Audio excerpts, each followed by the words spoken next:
அனைவருக்கும் வணக்கம். இன்னைக்கு என்னுடைய கனவுக்கு முன்னால் தான் இருந்து காய்ச்சி கொண்டுக்கிறேன். அதாவது 4 வருஷம் என்னுடைய கனவு அப்படி இருந்த நிலைமையில் தையல் மிஷின் என்றாலே என்னென்னு தெரியா பார்த்து தான் இருக்கிறனுடைய ஒரு நாளும் அதில் எனக்கு தச்சு பழக்கம் இல்லை.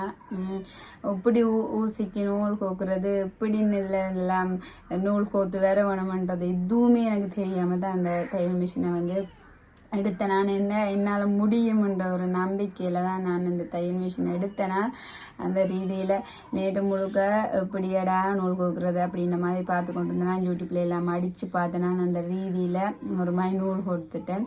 பிறகு எப்படி சட்டை வெட்டி தைக்கிறதுன்றதை இந்த ஒரு உடுப்பியை அதை கலட்டி பார்த்து எப்படி வெட்டி இருக்குது எப்படி தைச்சிருக்குன்றதை பார்த்தேன்னா எங்களால் முடியும்ண்டா அது ஒரு நாளிலேயே எங்களால் செய்ய முடியும்.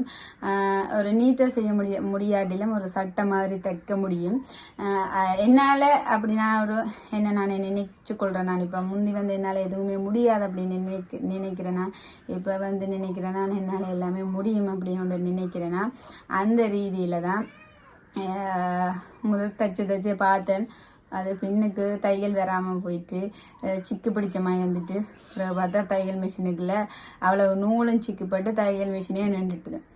அதுக்கு பிறகு என்ன செஞ்சேன்டா தையல் மிஷினை தூக்கி அதுக்கு கூடுதலாக தையல் மிஷின் அப்படி பழுதாக போயிட்டுதுண்டா அந்த தையல் மிஷின் அவங்கள தான் கூப்பிட்டு பார்ப்பாங்க. ஆனால் அதுவும் நினைச்சுன்னா என்னால் முடியும்ண்டா அந்த ரீதியில் நான் என்ன செஞ்சேனான்டா இதை அப்படியே கலட்டிட்டு அதுக்குள்ள இருக்கிற நூல் எல்லாத்தையும் சிக்கு எடுத்துட்டு திருப்பவும் என்னால் முடியும்ன்ற ரீதியில் தைச்சு பார்த்தேன். நான் அப்பவும் அப்படித்தான் தையல் வந்தது. பிறகு திருப்ப யூடியூப்பில் அடித்து ஒவ்வொரு விஷயமா பார்க்க தான் எனக்கு அதை என்னத்துக்காக அப்படி நூல் விட்டு தையல் வருதுன்றதை நான் நோட் பண்ணினேன். அந்த ரீதியில் இப்போ முதலாக தைக்க போகிறேன். தையல பிள்ளை இருக்குந்தான் என்ன முதல் தேவையாக தைக்கிறேன். திருத்திக் கொள்வேன். ஏன்னா 2 மாதத்தில் நான் ஒரு நல்ல ஒரு நீட்டாக ஒரு மாடர்ன் உடுப்பு மாதிரி தைக்கக்கூடிய அளவுக்கு, அதாவது கடையில் ஒரு ரெடிமேடாக வாங்கக்கூடிய ஒரு மாடர்னான உடுப்பு தைக்கக்கூடிய அளவுக்கு நான் வருவேன். இப்போ உங்களுக்கு எல்லார்ட்டையும் நான் ஒரு சேலஞ்ச் பண்ணுறேன். அப்படி ஒரு சேலஞ்ச் பண்ணினா தான் நாங்கள் செய்வோமே. நான் அந்த ரீதியில் நான் சேலஞ்ச் பண்ணிக்கொள்கிறேன். இப்போ இதை நான் தைச்சிக்கொள்கிறேன். அதே மாதிரி தையல் மிஷின் வந்த வீடியோவும் பின்னுக்கு போட்டுக்கொள்கிறேன். அது எப்படியெல்லாம் அவங்க பொருத்தி தந்தவங்கன்றதையும் நான் போட்டுக்கொள்கிறேன். அதையும் பார்த்துக்கொள்ளுங்க. இப்போ இதை பாருங்க இப்படி தைக்கிறேன்னா இல்லாட்டி என்ன பிள்ளை இருக்குன்றதையும் சொல்லிக்கொள்ளுங்க. ஒரு மாதிரியாக தெரியாது தான், ஆனாலும் கொஞ்சம் கொஞ்சமாக பழகிறதானே. நான் எல்லாம் இப்போ எடுத்த இதுக்கு எல்லாமே செய்ய முடியாது. அதுதான் என்னுடைய கருத்து. எல்லாமே கொஞ்சம் கொஞ்சமாக தான் எல்லாமே செய்ய வேணும். நாங்கள் எல்லாமே உடனே செய்ய வேணும், உடனே அப்படின்ட்டு இருக்கக்கூடாது. ஆனால் எங்களால் முடியும் அப்படின்ற ஒரு ஒன்று இருக்க வேணும். இப்போ நான் தச்சு பழகிறேன். நான் சொன்ன மாதிரி கூடிய சீக்கிரம் உங்களுக்கு நான் என்ன ப்ரூவ் பண்ணி காட்டுவேன். அங்கே வீடியோ வருது, அதை பார்த்துக்கொள்ளுங்க. சப்போர்ட் பண்ணுங்கள், லைக் பண்ணுங்கள், ஷேர் பண்ணுங்கள். இதில் கொமெண்ட்ஸ் கட்டாயம் நீங்கள் எல்லோரும் பண்ண வேணும். இதில் ஏதாச்சும் பிள்ளை இருந்தாலும் பண்ண வேணும், சரி இருந்தாலும் பண்ண வேணும். நான் சொன்னதில் ஏதாச்சும் பிள்ளை இருந்தாலும் பண்ண வேணும். நான் ஏதாச்சும் பிள்ளையாக கதைச்சிருந்தா நீங்கள் கட்டாயம் கொமெண்ட்ஸ் பண்ண வேணும். அதுதான் எனக்கு வேணும். என்ன நானே திருத்தி கொள்றதுக்கு அது எனக்கு ஒரு இதாக இருக்கும். இதில் சொல்லிக்கொள்ளுங்க. வாங்கோ எப்படி இது வந்தது அதெல்லாம் பார்த்துக்கொள்ளுங்க. வாங்க வீடியோக்குள்ளே போகலாம். இப்போ என்னுடைய தையல் மிஷினில் ஒரு துணி இருந்தது வீட்டில் என்னட்ட. அப்போ அதில் வெட்டி வச்சுக்கிறேன், தைச்சு பார்ப்ப முடியும். இது வரைக்கும் எனக்கு தையல் மிஷின் எப்படி கோக்க வேணும், எப்படி தைக்க வேணும் எதுவுமே தெரியாது. யூடியூப்பை பார்த்து தான் செய்வோம் அப்படின்ற ரீதியில் இது போல் வெட்டி வச்சுக்கிறேன். இப்போ தைச்சு பார்க்க போகிறேன். தைச்சு பார்ப்பேன். போயிட்டு பழகிறத விட எனக்கு ஒரு ஆசை நானாக பழக வேணும், நானாக தைச்சு பழக வேணும் அப்படின்றது எனக்கு ஒரு ஆசை இருக்குது. அந்த ரீதியில் தான் இப்போ இந்த சட்டையை வெட்டி வச்சுக்கிறேன். தைச்சு பார்ப்போம். ஒரு மாதிரியாக நான் ஆசைப்பட்ட எனது 4 வருஷ கனவு வீட்டை வந்துட்டுது. அதைத்தான் உங்களுக்கு அவங்க அப்படி அதை பிரித்து எப்படி அதை அப்படி செட் பண்ணி தாராங்க அப்படின்றத தான் நான் உங்களுக்கு இதில் காட்டிக்கொள்கிறேன். இதோட இன்னும் ஒரு விஷயத்தை நான் இணைச்சு கொள்ள இருக்கிறேன். அதாவது நான் இன்றைக்கு ஒரு சந்தித்த ஒரு விஷயத்தை பற்றி தான் சொல்ல இருக்கிறேன். நான் வந்து யூடியூப்பில் எத்தனையோ நல்ல உறவுகளை பார்த்துருக்குறேன். நிறைய எனக்கு எத்தனையோ அண்ணாமார்கள், எத்தனையோ அக்காமார்கள், எத்தனையோ தங்கைமார்கள், எத்தனையோ அம்மாமார்கள் எல்லாம் எனக்கு கிடைச்சிருக்கிறீங்க. அந்த ரீதியில் நல்லதுண்டு ஒன்று இருந்தால் கெட்டதும் ஒன்று இருக்கும் என்று சொல்லுவாங்க. அந்த ரீதியில் எனக்கு கொஞ்சம் எதிரிகளும் இப்போ வந்திருக்கிறாங்க. அந்த ரீதியில் தான் இன்றைக்கி நான் ஒரு பிரச்சனையை நேரிட்டு இருந்தேன். இந்த வீடியோவை உன்னிப்பாக பார்த்து கொண்டிருக்கிறேன். நீங்கள் இதை பார்த்து கொண்டிருப்பீங்கன்ட்டு எனக்கு தெரியும். என்ன இதுன்னு பார்த்தால் நான் அதை சொல்ல விரும்பல. அதாவது நான் போடுற வீடியோக்கள் வந்து நான் என்ன மாதிரி போடுறேன் என்றால் ஒரு விழிப்புணர்வு வீடியோ, இல்லாட்டி எனது கணவர், இல்லாட்டி என்னுடைய பிள்ளைகள், இல்லாட்டி என்னை வச்சு தான் நான் போடுறேன். வேறு யாரையும் இதில் நான் எடுத்து போடல.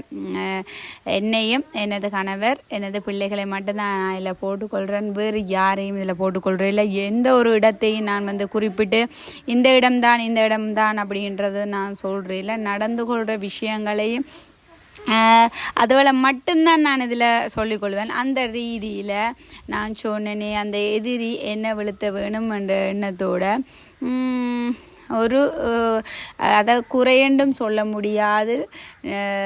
ஒரு அந்த என்னென்னு சொல்கிறது, ஒரு இதை பார்த்து எடுப்பாங்க தானே, என்னண்டா அவளை விழுத்த முடியும்ன்றதை வந்து ஒரு இந்த கதையிலேயே வந்து எடுப்பாங்க தானே. அந்த ரீதியில் வந்து என்ன விழுத்த வேணும் அப்படின்ற ரீதியில் ஒரு நபர் வந்து இன்றைக்கி என்னடாப்பா யூடியூப் செய்கிறாள் அப்படி அந்த ஒரு இது மாதிரி என்னென்னு சொல்கிறது, இதில் வளரக்கூடாது அப்படின்ற ஒரு எண்ணத்தோடையும் நான் மேலே உளைச்சலுக்கு உள்ளாகிடுவேன் அப்படின்ற ரீதியிலையும் இன்றைக்கு ஒருத்தங்க இந்த வீடியோவை பார்க்குறவங்க தான். எனக்கு அவங்க யார் அப்படின்றதும் தெரியும். ஆனால் என்னென்னு சொல்கிறது, அவங்க செய்கிறது அவங்களுக்கு தான் ஒழிய எங்களுக்கு எதுவுமே இல்லை. ஏன்னா அது அவங்களோட புத்தி அப்படின்னு சொல்லிக்கொண்டு நாங்கள் அதை விட்டுட்டு கடந்து போயிட்டு இருக்க வேணும். அந்த ரீதியில் தான் நானும் அந்த இதை வந்து கடந்து போகிறேன். அதாவது ஒரு நிமிஷ வீடியோவை பிடிச்சு அந்த வீடியோவில் நடந்த விஷயங்களை பெருசாக கதைக்கிறாங்க அப்படின்ட்டு சொன்னால் அது ஒரு பெரிய விஷயமே இல்லை. ஆனாலும் அந்த விஷயத்தை பெருசாக கதைக்கிறாங்கள் என்றால் அவங்களுக்கு உள்ள ஒரு பொறாமை காரணமாக இருக்கலாம் அப்படின்ற மாதிரி தான் நான் சொல்லுவேன். இந்த வீடியோக்களை பார்க்குறவங்க எல்லோருக்குமே தெரியும், நான் இதில் வந்து ஏதாச்சும் ஒரு தப்பான வார்த்தைகளை கதைச்சிக்கிறேன்னா, இல்லாட்டி வேறு யாரையும் காட்டியிருக்கிறேன்னா, இல்லாட்டி வந்து ஏதாச்சும் ஒரு தப்பான விஷயத்த சொல்லியிருக்கிறேன்னா இல்லை தானே, உங்களை எல்லாருக்குமே தெரியும். அப்படி நான் சொல்லியிருந்தாலும் போட்டுக்கொள்ளுங்க இதில் கமெண்ட்ஸில். அப்படியான நிலைமையில் இன்றைக்கி வந்து எனக்கு என்ன விழுத்த வேணுமென்று வந்து அதில் வேலை பார்த்தவங்க. ஆனாலும் நான் அதில் விழுந்து கொள்ளையில் நான் அந்த இதில் இருந்து மீண்டு வந்துட்டேன். அப்படித்தான் வாழ்க்கையில் என்னென்று சொல்கிறது, ஒரு விஷயம் நாங்கள் செய்கிறோம் என்றால் அதில் வந்து நிறைய பிரச்சனைகள் வரும். அந்த பிரச்சனைகள்ல இருந்து மீண்டு வர வேணும். எனக்கு வந்து தைரியம் என்ற ஒன்றை வந்து கடவுள் எனக்கு தந்திருக்கிறார். அந்த தைரியம் உண்டால் நான் எல்லாத்தையும் செஞ்சு கொள்ளுவேன். மற்றவங்களை மாதிரி அதை அப்படி கழிச்சிட்டாங்களே இப்படி கழிச்சிட்டாங்களே அப்போ இனிமேல் வீடியோ செய்யாமல் விடுவோமா அப்படின்றது எல்லாமே நான் நினைச்சு கொள்ள மாட்டேன். இப்படி இதண்ட தான் இன்னும் எனக்கு வீடியோக்கள் நிறைய செய்ய வேணும், நிறைய போட வேணும்ன்றது வந்து அவங்க வந்து என்ன விழுத்த வேணும்னு நினைக்கிறாங்க. ஆனால் நான் நினச்சிக்கொள்வது அப்படி இதன்றாங்களே. அப்போ என்னுடைய வீடியோக்களை அவங்க வந்து வாட்ச் பண்ணித்தானே அந்த விஷயத்தை வந்து அவங்க குறிப்பிட்டு சொல்கிறாங்க. அப்போ அவங்க கூட பார்க்குற அளவுக்கு இருக்குத்தானே. அப்போ நான் இன்னும் செய்ய வேணும் வீடியோ அப்படின்றது தான் நான் நினைச்சு கொள்ளுவேன். அந்த ரீதியில் நான் இந்த வீடியோவை விட்டுட்டு போக மாட்டேன். எனக்கு இவ்வளவு உறவுகளும் நல்ல உறவுகள் எல்லாமே கிடைச்சது இந்த யூடியூப் மூலமாக தான். இப்படி ஒரு கொஞ்சம் பேர் இருக்கிறவங்களை நான் கருத்தில் கொள்ள மாட்டேன். அவங்க செய்கிறது அவங்களுக்கு தான் கடவுள்ன்றவங்க இருக்கிறாங்க. நாங்கள் அவங்க யாருண்டும் எனக்கு தெரியும். ஆனாலும் நான் இதில் இதாண்டி கொள்ளல மறுபடியுமாக நான் இதில் சொல்லிக்கொள்கிறேன். இதில் வந்து நான் யாரையுமே குறிப்பிட்டு சொல்லலை, எனக்கு நடந்த சம்பவத்தை தான் நான் சொல்கிறேன். திருப்பவும் இதுக்கும் அப்படி கதைச்சிக்கிறீங்கன்னு வரக்கூடாது. நான் இது வந்து ஒரு எனது வீடியோக்கள்லாம் நடந்த எல்லா வீடியோக்களில் நடந்த சம்பவத்தை குறித்து தான் நான் சொல்கிறேன். மற்றும்படி நான் எதையுமே குறிப்பிட்டு சொல்லலை.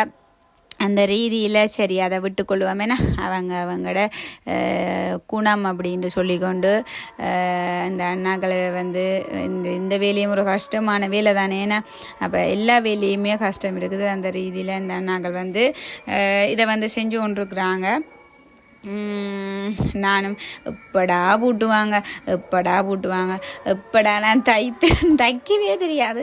ஆனாலும் எப்படா தைப்பேன் எப்படா பூட்டி தருவாங்க அப்படின்ட்டு வந்து எதிர்பார்த்து கொண்டிருந்தேன் நான். அப்போ நிறைய விஷயங்களையும் வந்து அவன்கிட்ட கேட்டுக்கொண்டு நான் என்ன மாதிரி என்ன அப்படி இப்படி விதண்ட வேணும் அப்படின்றத வந்து கேட்டுக்கொண்டேன். நான் மற்றது வந்து நான் யூடியூப்பில் வந்து ஒயில் வர்றது அப்படி வந்து பார்த்துருந்தேன் நான். அப்போ நான் அவங்களை கேட்டிருந்தேன்னா அண்ணா என்ன மாதிரி இதுக்கு ஒயில் வந்து நாங்களாக வாங்கி விடணும் அப்படின்ட்டு வந்து நான் கேட்டிருந்தேன். நான் அப்போ நான் சொன்னவர் இல்லை நாங்கள் இப்போ விட்டு தருவோம், நாங்கள் இப்போ எல்லாமே செஞ்சு தருவோம், பிறகு நீங்கள் அது குறைஞ்சா அதுக்கு பிறகு நீங்கள் விட வேணும் அப்படின்ற மாதிரி அந்த நான் சொல்லியிருந்தவர். அந்த ரீதியில் அந்த அண்ணா வந்து எல்லாமே செட் பண்ணுறார், எங்கே வைக்க வேணும் அப்படின்னு வந்து என்ன கேட்டிருந்தவர். நான் அவங்களுக்கு சுகத்துக்காக வந்து வெளியால் வச்சு ஃபிட் பண்ணுங்கண்ணா அப்படின்றத வந்து நான் அவருக்கு சொல்லியிருந்தேன்னா. அப்போ எங்கே வைக்க வேணும் அப்படின்ட்டு அவங்க கேட்ட ரீதியில் வீட்டுக்கு வையுங்கண்ணா, ரூமுக்கு வையுங்கண்ணான்னு சொன்னேன். நான் இடங்கானது ஆனால் நான் வைக்கிறதுக்கு ஒன்றும் செய்யலாது. அப்போ ரூமுக்கு வைக்க சொன்னேன்னா அந்த ரீதியில் அந்த அண்ணாவும் சரி அப்படின்னு சொல்லிட்டு கொண்டு வந்து ரூமுக்கே வச்சவர். அதுக்கு பிறகு நான் அந்த சொன்ன ஒயில் வந்து அவங்களே கொண்டு வந்து விடுவாங்க. அப்போ இது என்ன ஒயில் அண்ணா அப்படின்ற மாதிரி நான் அவர்கிட்ட கேட்டிருந்தேன். அப்போ அவர் சொல்லியிருந்தார், இது வந்து தையல் மிஷினுக்கு ஒரு ஒயில் தான், நீங்கள் கடை வழியை கேட்டால் தருவீனம் வந்து அந்த அண்ணா சொல்லியிருந்தார். பிறகு வந்து இது ஒரு 400 லிட்டர் அப்படின்னு நினைக்கிறேன், 400 மில்லி லிட்டர். அப்போ அதை வந்து அந்த அண்ணா வந்து விட்டுருந்தவர், அதாவது 400 மில்லி லிட்டரை வந்து அந்த ஒயிலை வந்து இதுக்குள்ளே வந்து விட்டவர். அப்போ நான் சொன்னேன், அண்ணா இதை என்ன மாதிரி அண்ணா பிறகு எப்படி குறையேக்க எப்படி இது எங்களுக்கு தெரியும் அப்படின்ன மாதிரி அந்த அண்ணாட்ட கேட்டிருந்தேன்னா. அப்போ அந்த அண்ணா சொல்லியிருந்தவர், இதில் வந்தம்மா ஹை லோ அப்படின்ற மாதிரி இருக்குது, அதில் வந்து லோவுக்கு இதில் இப்போ நாங்கள் விட்டு தந்துருக்கிறது ஹையில் தான் இருக்குது, லோவுக்கு வந்துச்சுன்னா நீங்கள் மறுபடியுமாக கடையில் வேண்டி எண்ணெய் விட வேணும் அப்படின்ற மாதிரி அந்த அண்ணா சொல்லியிருந்தார். அந்த அண்ணா அப்படி தான் சொல்லியிருந்தார், ஹை லோ அப்படின்ற மாதிரி தான் சொல்லியிருந்தார். அதாவது வந்து குறைவாக இருந்தால் விட வேணும் அப்படின்ற மாதிரி அந்த அண்ணா சொல்லியிருந்தார். சொல்லிட்டு எல்லாமே விளங்கப்படுத்திட்டு இது தான் இப்படித்தான் செய்ய வேணும் அப்படின்ற மாதிரி அந்த அண்ணா எல்லாமே சொல்லியிருந்தார். நானும் எல்லாமே கேட்டுக்கொண்டிருந்தேன். நான் முந்தி வந்து இதையும் கேட்க மாட்டேன், எல்லாத்தையும் அவங்க என்ன நினைப்பாங்க அப்படின்ட்டு வந்து இருந்தேனா. ஆனால் இப்போ வந்து அவர் போனால் பிறகு அவருக்கு இதை பற்றி தையல் மிஷின் கூட்ட வரவங்களுக்கு தானே இதை பற்றி தெரியும். அப்போ அவங்கள்ட்ட விசாரிக்காமல் நான் போக விட்டு அந்த டவுட்வெல்லாம் என் மனசுக்கு வச்சிருக்கிறத விட அதை வந்து அவங்கள்ட்ட நேரடியாகவே நாங்கள் கேட்குற ரீதியில் வந்து அவங்களும் அந்த விளக்கத்தை சொல்லிக்கல, நாங்களும் வந்து விளங்கி கொள்ளலாம் தானே. அந்த ரீதியில் அந்த அண்ணா எல்லாமே சரி பார்த்து கொண்டிருந்தார். எல்லாமே எனக்கு விளக்கங்களை வந்து சொல்லி கொண்டிருந்தார். அதே மாதிரி அந்த எண்ணெயோட அளவும் வந்தவர் இதுதான் தங்கச்சி இதுதான் அப்படின்ன மாதிரி அவர் சொல்லியிருந்தார். அதுக்கு பிறகு வந்து போட்டு காட்ட வேணுமா அப்படின்னு வந்து கேட்டிருந்தார். அப்போ நானும் போட்டு காட்டுங்க அப்படின்னு சொன்ன ரீதியில் போட்டு இப்போ ப்ளக் எடுத்து கொழுவ போயினோம். ப்ளக் எடுத்து கொழுவிட்டு அந்த தையல் மிஷினை வந்து போட்டு காட்டுறார். அதுவும் வந்து வேலை செய்யுது. எனக்கு சரியான சந்தோஷம். எப்படா தைப்பேன் அப்படின்னு வந்து நானும் ஆசைப்பட்டு கொண்டிருந்தேன். ஆனால் வந்து எனக்கு தைக்க தெரியாதான், ஆனாலும் ஒரு யூடியூப்பில் பார்த்து தைக்கிறதானே அப்படின்ற ரீதியில் வந்து பார்த்துருந்தேன். அப்போ எல்லாமே விட்டு காட்டிட்டு எல்லாமே போட்டு காட்டிட்டு சரி தங்கச்சி நாங்கள் போயிட்டு வரோம் அப்படின்னு சொல்லிட்டு போட்டினோம். அப்போ நானும் தேங்க்ஸ் சொல்லி கொண்டு நான் இதான் வாரண்டி கார்டு அதில் வந்து சைன் பண்ணி தந்திருந்தவன். நாங்கள் தான் சைன் பண்ண வேணும். அந்த வாரண்டி கார்டையும் அவங்க தந்திருந்தவங்க தந்துட்டு அவங்க போயிட்டாங்க. எனக்கு இதை பார்க்க ஆசையாக இருந்தது, தச்சு கொள்ள வேணும் அப்படின்ற ஆசையாக இருந்தது. இவ்வளவு தான் வீடியோ. நன்றி, வணக்கம்.